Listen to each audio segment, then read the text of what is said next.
Hello everyone and welcome back to English Pod. My name is Marco. My name is Catherine, and today we're talking about one of our favorite subjects, food. That's right, and on this occasion we are going to talk about Chinese food, specifically stir-fry. Okay, this is a common dish in America and all over the world, thanks to the many Cantonese people who came over from Hong Kong or southern China and brought these delicious foods to our cities. So this is a very popular dish you'll be learning more about. So let's jump right in and listen to today's dialogue. And don't be worried if you don't understand everything. We'll be back in a moment.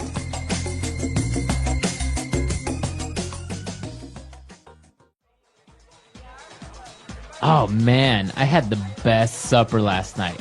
My wife made a stir-fry and it was amazing. I love stir-fry. Crispy bite-sized vegetables covered in a mixture of soy sauce and oyster sauce. Wilted greens and fresh bean sprouts. Throw in some onion and garlic and ginger. It's almost lunchtime.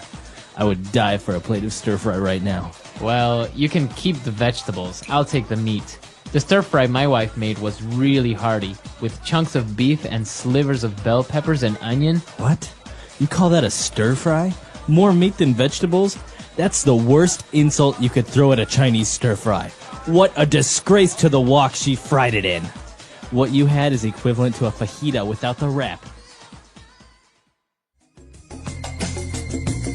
Alright, we're back. So you probably heard a lot of different vegetables and ingredients in this dish. So why don't we take a look at some of those now in Language Takeaway. Language Takeaway. The first two phrases that we have, actually, they're not words, they're phrases, are the names of sauces that are very, very important to Chinese food. The first one is soy sauce. Okay, soy sauce. And it's this black sauce, right? And it's Very made, salty. Very salty. And it's made from? Soybeans. Soybeans, okay. Soy. So soy is a bean, a vegetable product, but soy sauce is a thin, black, salty sauce.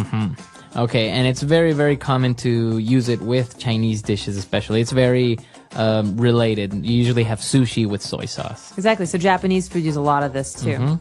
All right, and the other sauce that's not very common in our countries is oyster sauce. Okay, an oyster is an animal that lives in the sea. It lives in a shell, and we often eat oysters as a dish. But oyster sauce is stinky, thick, dark sauce that is very popular in Southeast Asian, so Vietnamese food as well, and Chinese food. Okay. So it's part of the ingredients of Chinese food. It's really good. It smells terrible, It's but stinky. But when you mix it with food and you cook it, it adds a very, very good flavor. Absolutely. All right, so that's the sauces. Now, apart from sauces, we have some vegetables, and some of those are bean sprouts. Bean sprouts are very common vegetables, especially in Asian food. So you see a lot of these. They're usually almost white, almost clear, and they're crunchy. And they have a little green part at the end. Right, so they're like little straws with a little green point at the end. So usually those go into your dish at the very end because they cook quickly. Bean sprouts. Okay. Now, if you're cooking stir-fry, what you need is the correct tools. And the main tool that you need is a wok. That's right. So a wok is actually a word that we take from, I think, Cantonese. I'm not positive. I don't speak Cantonese. But in English, we normally say frying pan. Okay. But this is a special Asian frying pan that's very, very large and very thin. So foods cook quickly in a wok. Okay, and it's not like the other pans where it has a big flat part. It's very, very round all over. That's right. It's almost like a bowl that sits on your stove and you cook quickly in a wok. All right, so that's a wok. And, well, the guy compared his stir-fry to a fajita. Now, fajita, that's not Chinese. And it's not English. Okay. Well, it is English now. It's actually the name of a food from Latin America. So South America and Mexico and Central America. I think more Mexican than anything. And it's like slivers of meat, so thin strips of meat and vegetables that you eat in a tortilla bread almost. The tortilla is very, very thin corn or flour pancake. Yeah, so that's a fajita. It's kind of, you've probably seen it, a fajita or maybe what's commonly known as well as a burrito, which actually is also an American invention. I don't think that exists in Mexico. No, but they are delicious. I think the word is Tex-Mex. Yeah, Texas Tex-Mex. Mexican, so Tex-Mex. All right. So that's what we have for you on Language Takeaway. Why don't we go back to our dialogue, listen to it again, and we'll be back shortly. Oh man, I had the best supper last night. My wife made a stir fry and it was amazing. I love stir fry. Crispy bite-sized vegetables covered in a mixture of soy sauce and oyster sauce. Wilted greens and fresh bean sprouts. Throw in some onion and garlic and ginger. It's almost lunchtime. I would die for a plate of stir fry right now. Well, you can keep the vegetables. I'll take the meat. The stir fry my wife made was really hearty, with chunks of beef and slivers of bell peppers and onion. What? You call that a stir fry? More meat than vegetables? That's the worst insult you could throw at a Chinese stir fry. What a disgrace to the wok she fried it in. What you had is equivalent to a fajita without the wrap. All right, we're back. So now I think we should take a look at some of those phrases that were used in this dialogue in Fluency Builder. Fluency Builder.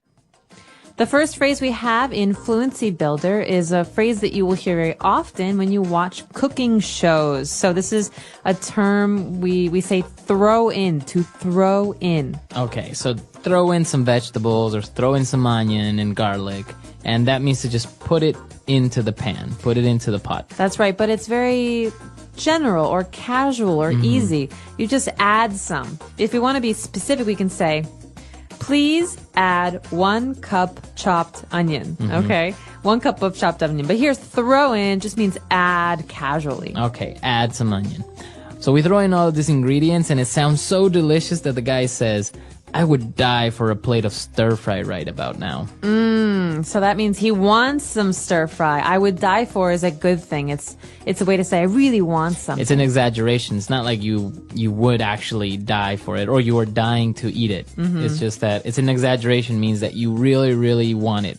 I would die for a new car. My car is old and it never really works. All right, so you really want a new car. Okay. And, well, the guy obviously didn't really like what he was talking about and how he cooked this stir fry. And he said, what a disgrace to the wok she fried it in. Okay, this is a way to say that something is bad. It's embarrassing.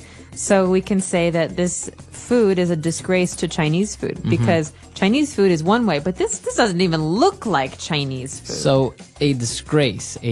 So the word disgrace, it means that something is bad. Or embarrassing to something Embarrassing. else. So a parent can say, you're a disgrace to this family. That means this family has a good reputation. But what you do, these are bad things. They make us look bad.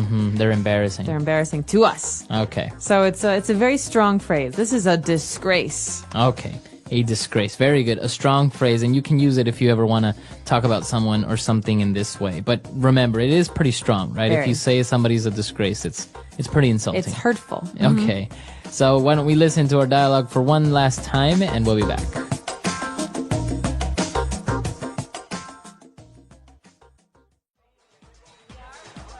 Oh man, I had the best supper last night. My wife made a stir fry and it was amazing.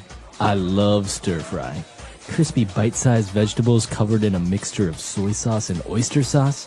Wilted greens and fresh bean sprouts. Throw in some onion and garlic and ginger. It's almost lunchtime. I would die for a plate of stir fry right now.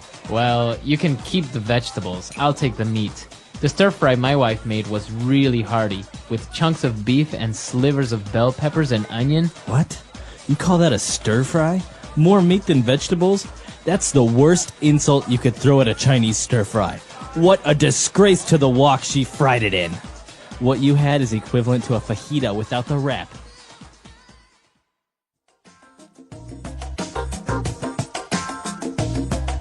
All right, so talking about Chinese food, there are a lot of American inventions around Chinese food as well, not only Mexican food. For example, it's very popular, this dish, chop suey.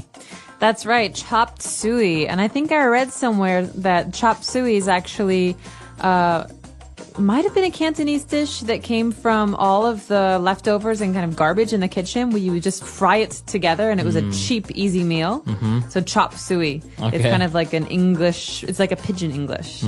And well, this dish is basically that, right? It's just a lot of meat chunks mixed with some vegetables, and you have some chop suey. Exactly. And there are also this other thing that's very common. People think about fortune cookies. You think of Chinese restaurants and Chinese food, you think of fortune cookies. That's right, but they don't have fortune cookies in China. No, they One of my don't. biggest disappointments. So fortune cookie is a small cookie with a Message inside. So you have a piece of paper. So be careful when you're eating these. You don't want to eat the paper.